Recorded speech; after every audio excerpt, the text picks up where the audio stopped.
இப்ப இன்னும் ஒரு சில பேர் கேட்குற கேள்வி என்னன்னா, ஆ ஆடு, மாடு, மீன் இதுகளுக்கெல்லாம் கோழி இதுகளுக்கெல்லாம் நீங்க குரல் கொடுக்கிறதே இல்லையே! ஏன் அதுகெல்லாம் பாவம் இல்லையா? அதெல்லாம் சாப்பிடுறாங்களே! அப்படின்னு கேட்குறாங்க. அவங்களுக்கு நான் சொல்ல வரேன்.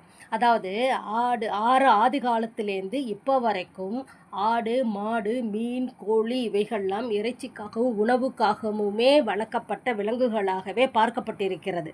இப்ப வரைக்கும் அதுதான். ஆனா, அதுவும் தப்புன்னு சொல்லி வீகனா இருக்கிற எத்தனையோ பேர் இருக்கிறோம்.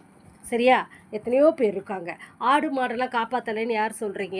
எதுக்கு சொல்றீங்க? தெரியுமா உங்களுக்கு? இந்த சாய் விக்னேஷ்ங்கிறவர கேள்விப்பட்டிருப்பீங்க.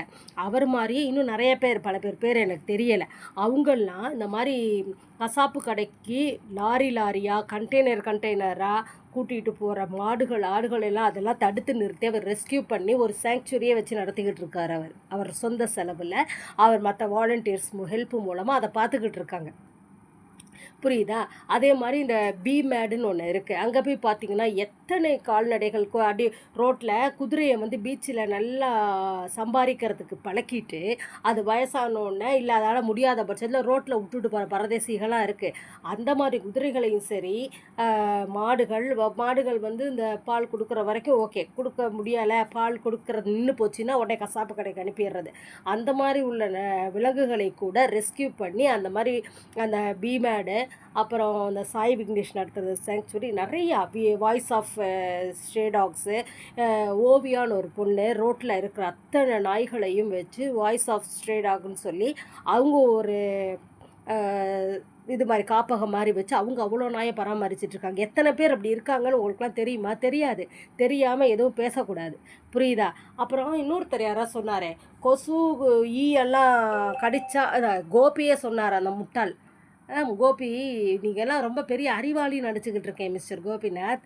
இவ்வளோ சில்லறத்தனமாக இவ்வளோ சின்ன பிள்ளைத்தனமாக கேள்வி கேட்டுருங்க. கொசு கடிச்சு அடிக்கிறீங்களா?